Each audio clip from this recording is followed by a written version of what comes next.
perkembangan politik dan ekonomi. 1. Masa pemerintahan Presiden B.J. Habibie.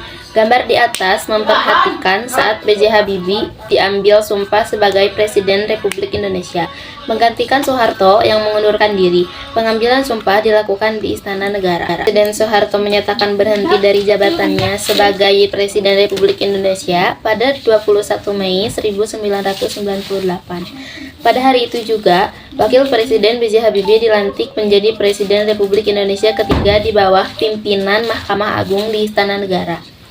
Dasar hukum angkatan Habibie adalah berdasarkan TAP MPR nomor 4 MPR 1973 yang berisi, jika presiden berhalangan, maka wakil presiden ditetapkan menjadi presiden. Ketika Habibie naik sebagai presiden, Indonesia sedang mengalami krisis ekonomi terburuk dalam waktu 30 tahun terakhir. Disebabkan oleh krisis mata uang yang didorong oleh hutang luar negeri yang luar biasa besar sehingga menurunkan nilai rupiah menjadi perempat dari nilai tahun 1997.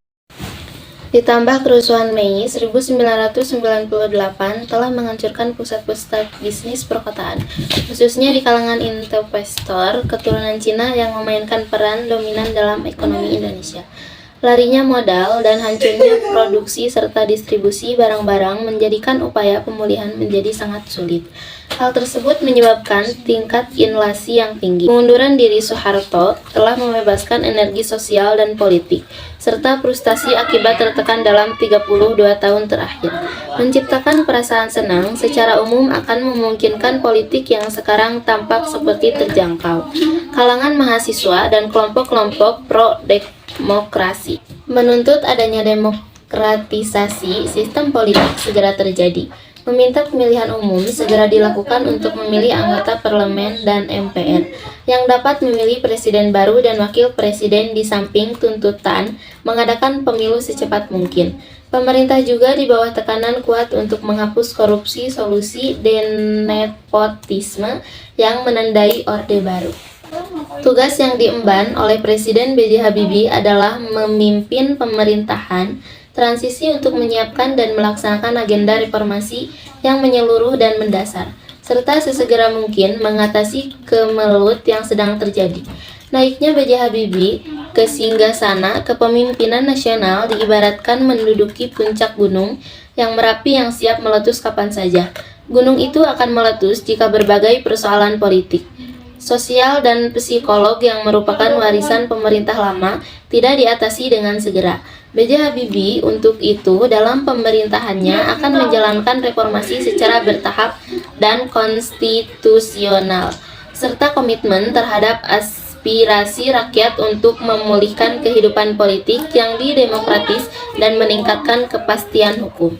Dalam pidato pertamanya pada tanggal 21 Mei 1998, malam harinya setelah dilantik sebagai presiden, pukul 9.30 waktu Indonesia Barat, di Istana Merdeka dan disiarkan langsung melalui RRI dan TVRI. B.J. Habibie menyatakan tekadnya untuk melaksanakan reformasi. Pidato tersebut bisa dikatakan merupakan visi kepemimpinan B.J. Habibie guna menjawab tuntunan reformasi secara cepat dan tepat. Beberapa poin penting dari pidatonya tersebut adalah kabinetnya akan menyiapkan proses reformasi dalam ketiga bidang, yaitu 1. Di bidang politik, antara lain dengan memperbarui berbagai perundang-undangan dalam rangka lebih meningkatkan kualitas kehidupan berpolitik yang bernuansa pada pemilu sebagaimana yang diamanatkan oleh garis-garis besar haluan negara. 2. Di bidang hukum, antara lain meninjau kembali undang-undang subversi. 3. Di bidang ekonomi dengan mempercepat penyelesaian undang-undang yang menghilang praktik-praktik monopoli dan persaingan tidak sehat. Di samping itu, pemerintahan akan tetap melaksanakan semua komitmen yang telah disepakati dengan pihak luar negeri, khususnya dalam melaksanakan program reformasi ekonomi sesuai dengan kesepakatan IMF, seperti dituturkan dalam pidato pertamanya, bahwa pemerintahan akan komitmen pada aspirasi rakyat untuk memulihkan kehidupan ekonomi, sosial, meningkatkan kehidupan politik demokrasi, dan menegakkan kepastian hukum. Maka, fokus perhatian pemerintah Habibie diarahkan pada tiga bidang tersebut. A. Pembentukan Kabinet Reformasi Pembangunan sehari setelah dilantik.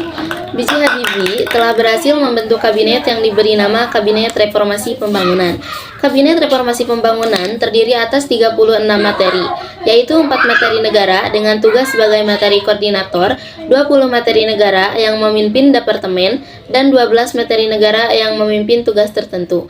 Dalam Kabinet Reformasi Pembangunan tersebut terdapat sebanyak 20 orang yang merupakan materi pada Kabinet Pembangunan era Soeharto. Kabinet Reformasi Pembangunan terdiri atas berbagai elemen kekuatan politik dalam masyarakat, seperti dari ABRI, partai politik, unsur daerah, golongan intelektual dari perguruan tinggi, dan lembaga swadaya masyarakat. Untuk pertama kalinya sejak pemerintahan Orde Baru, B.J. Habibie mengikut sertakan kekuatan sosial politik non-Golkar, unsur negara, akademisi, reformasional, dan LSM, sehingga diharapkan terjadi sinergi dari semua unsur kekuatan bangsa tersebut. Langkah ini semacam rainbow coalition yang terakhir kali diterapkan dalam Kabinet Ampera. Pada sidang pertamanya Kabinet Reformasi Pembangunan 20 Mei 1998, B.J. Habibie memberikan pengarahan bahwa pemerintahan harus mengatasi krisis ekonomi dengan 2 sasaran pokok, yakni tersedianya bahan makanan pokok dan berputarnya kembali roda perekonomian rakyat. Dan sidang pertama kabinet ini juga, Habibie memerintahkan bahwa departemen terkait secepatnya mengambil langkah persiapan pelaksanaan reformasi, khususnya mengangkut di bidang politik, ekonomi, dan hukum. B. Sidang Istimewa MPR 1998. Di tengah maraknya gelombang demonstrasi mahasiswa dan desakan kaum intelektual terhadap legitimasi pemerintahan Habibie, pada 10-13 November 1998, MPR mengadakan sidang istimewa untuk menetapkan langkah pemerintahan dalam melaksanakan reformasi di segala bidang. Beberapa hasil yang dijanjikan pemerintah dalam menghadapi tuntutan keras dari mahasiswa dan gerakan reformasi telah terwujud dalam ketetapan-ketetapan yang menghasilkan MPR. Antara lain, terbukanya kesempatan untuk mengamandemen Undang-Undang 1945 tanpa melalui referendum, pencabutan keputusan P5 sebagai mata pelajaran wajib, TAP MPR nomor 18 MPR 1998. Masa jabatan presiden dan wakil presiden dibatasi hanya sampai 2 kali masa tugas, masing-masing 5 tahun, TAP MPR nomor 13 MPR 1998. Agenda reformasi politik meliputi pemilihan umum, ketentuan untuk memeriksa kekuasaan pemerintah, pengawasan yang baik dan berbagai perubahan terhadap dui fungsi ABRI. TAP MPR nomor 17 MPR 1998 tentang hak asasi manusia mendorong kebebasan mengeluarkan pendapat, kebebasan pers, kebebasan berserikat, serta pembebasan tahapan politik dan narapidana politik. C. Reformasi bidang politik. Sesuai dengan TAP MPR nomor 10 MPR 1998, Kabinet Reformasi Pembangunan telah berupaya melaksanakan sejumlah agenda politik, yaitu merubah budaya politik yang diwariskan oleh pemerintah sebelumnya, seperti pemutusan kekuasaan, dilanggarnya prinsip-prinsip demokrasi, terbatasnya partisipasi politik rakyat, menonjolnya pendekatan represif yang menekankan keamanan dan stabilitas, serta terbaikannya nilai-nilai hak asasi manusia dan prinsip supremasi hukum. Beberapa hal yang telah dilakukan B.J. Habibie adalah diberlakukannya otonomi daerah yang lebih demokratis dan semakin luas dengan kebijakan desentralisasi dan otonomi daerah serta perimbangan keuangan antara pusat dan daerah.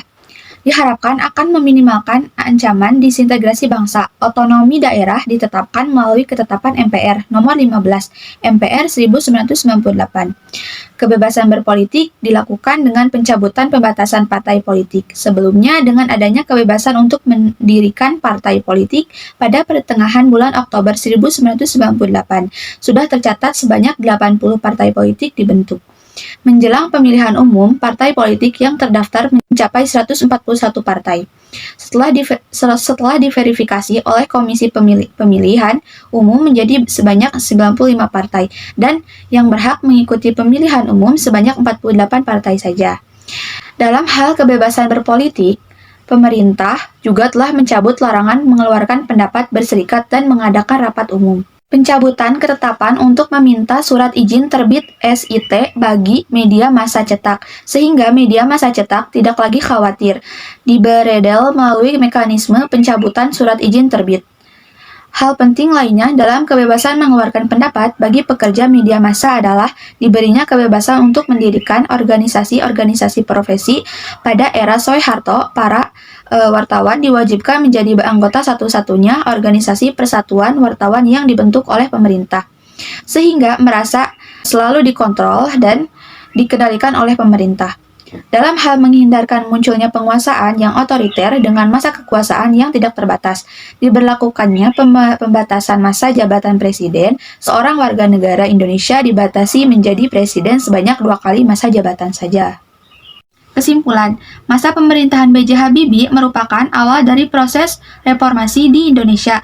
Pembentukan Kabinet Reformasi Pembangunan Sidang Istimewa MPR 1998 dan reformasi bidang politik serta ekonomi merupakan langkah-langkah penting dalam membangun demokrasi dan meningkatkan kualitas hidup masyarakat Indonesia, yang bisa diterapkan dalam kehidupan sehari-hari dalam perkembangan politik dan ekonomi pada masa pemerintahan Presiden B.J. Habibie.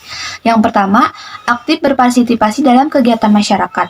Yang kedua, membaca berita dan mengikuti perkembangan politik. Yang ketiga, mengelola keuangan dengan bijak. Yang keempat, menghormati keberagaman budaya dan pendapat. Yang kelima, meningkatkan keterampilan dan pengetahuan. Dengan menerapkan nilai-nilai tersebut, kita dapat 1. Meningkatkan kualitas hidup. 2. Membangun masyarakat yang baik. 3. Mengembangkan demokrasi dan keadilan. 4. Meningkatkan kesadaran dan partisipasi masyarakat.